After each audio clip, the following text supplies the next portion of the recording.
Hello అందరికి welcome back to Dolly dumplings. ఇవాళ video వచ్చేసి సాఫ్ట్గా పూరీలని ఎలా చేసుకోవాలో, అదే విధంగా పూరీలో కర్రీని కూడా తక్కువ టైంలో ఎలా చేసుకోవాలో ప్రాసెస్ ఏందో చూసేద్దాం.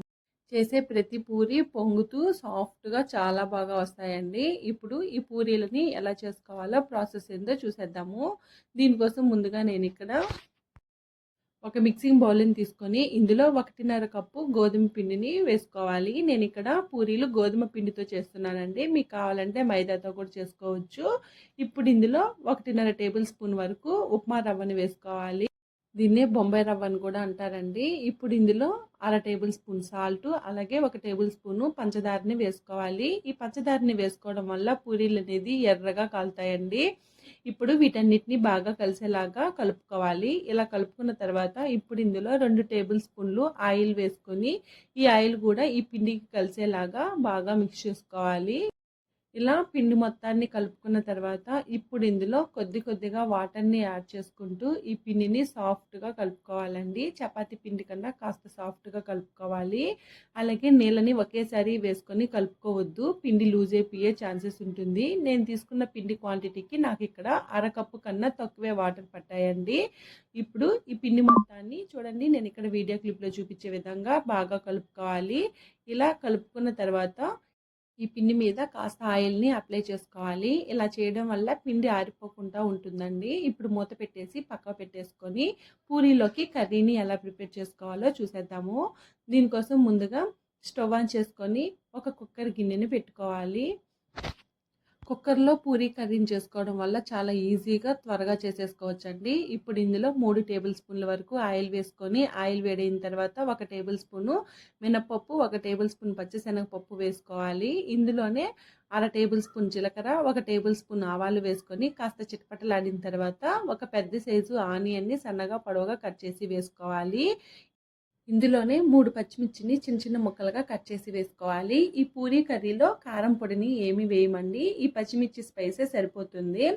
ఇప్పుడు మంటని హై ఫ్లేమ్లో ఉంచి వీటిని ఒకసారి బాగా కలుపుకోవాలి. ఇలా కలుపుకున్న తర్వాత ఇందులో ఒక 1/2 టేబుల్ స్పూన్ వరకు సాల్ట్ని వేసుకోవాలి.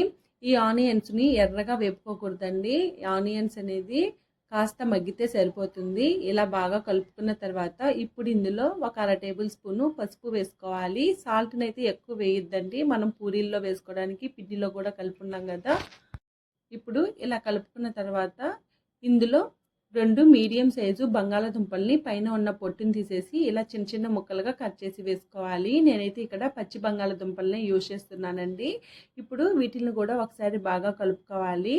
1 నిమిషం పాటు మంటని హై ఫ్లేమ్లో ఉంచి ఈ బంగాళాదుంప ముక్కలను కూడా వేపుకోవాలండి. ఇలా వేపుకున్న తర్వాత ఇందులో 1.5 కప్పు వరకు వాటర్ని యాడ్ చేసుకోవాలి.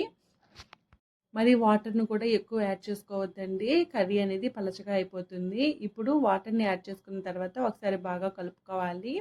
మూత పెట్టుకొని మంటని మీడియం ఫ్లేమ్లో ఉంచి ఒక 4 లేదా 5 విజిల్లు వచ్చే వరకు ఉడికించుకోవాలి. ఇది కర్రీ ఉడికేలాగా మరో బౌల్ని తీసుకొని ఇందులో 2 టేబుల్ స్పూన్ల వరకు శనగపిండిని వేసుకోవాలి. ఈ శనగపిండిని ఒకసారి బాగా కలుపుకొని ఇందులో కొద్దిగా వాటర్ని యాడ్ చేసుకొని ఉండలు ఏమీ లేకుండా బాగా కలుపుకోవాలండి. ఒకవేళ మీకు ఉండలు ఉన్నట్లయితేను ఈ శనగపిండిని కర్రీలో వేసుకునేటప్పుడు ఫిల్టర్ చేసి వేసుకోండి, లేదంటే పిండి అనేది ఉడక ఉండలు కట్టేస్తుంది.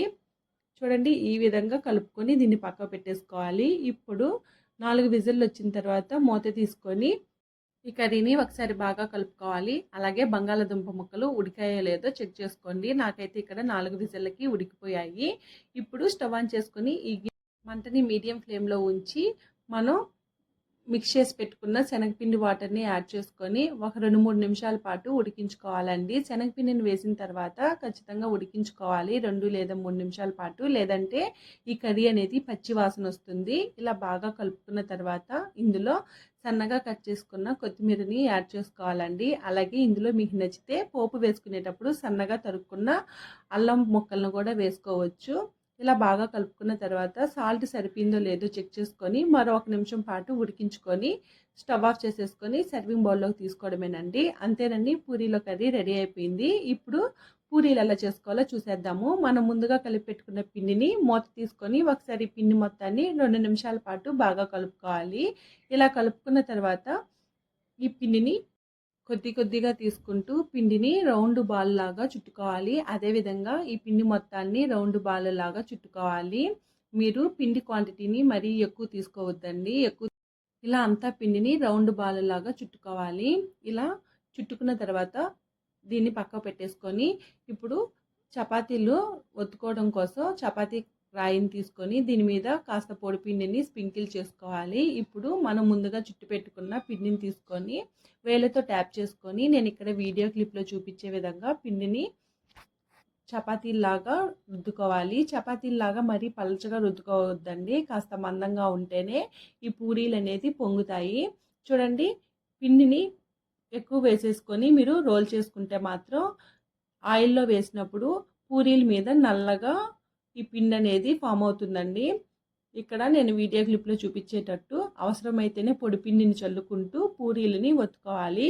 అలాగే ఈ పూరీలు ఈ మందంలో ఉండేలాగా చూసి ఒత్తుకోండి. అదేవిధంగా రిమైనింగ్ పిండిని కూడా ఈ పూరీల్లాగా ఒత్తుకోవాలి. అలాగే పూరీలని ముందుగా ఒత్తుకొని అలాగే పెట్టేయొద్దండి. మనం ఆయిల్లో డీప్ ఫ్రై చేసుకునేటప్పుడే పూరీలని ఒత్తుకోవాలి. లేదంటే ఈ పూరీల పైన ఉండే తేమ ఆరిపోయి పూరీలు సరిగా పొంగవండి. అదేవిధంగా అన్ని పూరీల్ని ఇలా ప్రిపేర్ చేసుకొని పెట్టుకోవాలి. ఇప్పుడు ఈ పూరీని కాల్చుకోవడం కోసం స్టవ్ ఆన్ చేసుకొని కడాయి పెట్టుకొని డీప్ ఫ్రైకి సరిపడా ఆయిల్ని వేసుకోవాలి. అలాగే ఆయిల్ కాస్త ఎక్కువే వేసుకోవాలండి. ఈ పూరీలు ఆయిల్లో వేసినప్పుడు పొంగాలి కాబట్టి ఆయిల్ కాస్త ఎక్కువే పడుతుంది. ఇలా వేసుకున్న తర్వాత మంటని హై ఫ్లేమ్లో ఉంచి ఈ నూనెని బాగా వేడిగా అయ్యే వరకు మరిగించుకోవాలండి. నూనె అయితే బాగా వేడిగా ఉండాలి. అలాంటప్పుడే పూరీలు ఆయిల్లో వేసిన వెంటనే పొంగుతాయండి. ఇప్పుడు ఆయిల్ వేడైన తర్వాత మనం ముందుగా చుట్టి పెట్టుకున్న ఈ పూరీలని ఆయిల్లో వేసుకోవాలి. చూడండి, ఆయిల్లో వేసుకొని ఇలా వీడియో క్లిప్లో చూపించే విధంగా రెండు వైపులా కాల్చుకోవాలి. అంతేనండి. ఇలా కాలిన ఈ పూరీల్ని పక్కన తీసుకోవాలి. అదేవిధంగా రిమైనింగ్ పూరీలను కూడా ఆయిల్లో వేసుకొని కాల్చుకోవాలండి. అంతేనండి, పూరీలని ఎలా చేసుకోవాలో చూసేశారు కదా. ఇప్పుడు వీటిల్ని వేడివేడిగా పూరీలని అలాగే పూరీ కర్రీతో సర్వ్ చేసుకుంటే టేస్ట్ అయితే చాలా బాగుంటుందండి. చాలా తక్కువ టైంలో కూడా ప్రిపేర్ చేసుకోవచ్చు. అలాగే సింపుల్గా కూడా అయిపోతుంది. చూసారు కదా పూరీలు పూరీ కర్రీని ఎలా చేసుకోవాలో. ఈ వీడియో మీకు నచ్చితే లైక్ చేయండి, షేర్ చేయండి, కామెంట్ చేయండి. మరిన్ని రెసిపీస్ కోసం ఛానల్ని సబ్స్క్రైబ్ చేసుకొని నోటిఫికేషన్ సింబల్ని ఆన్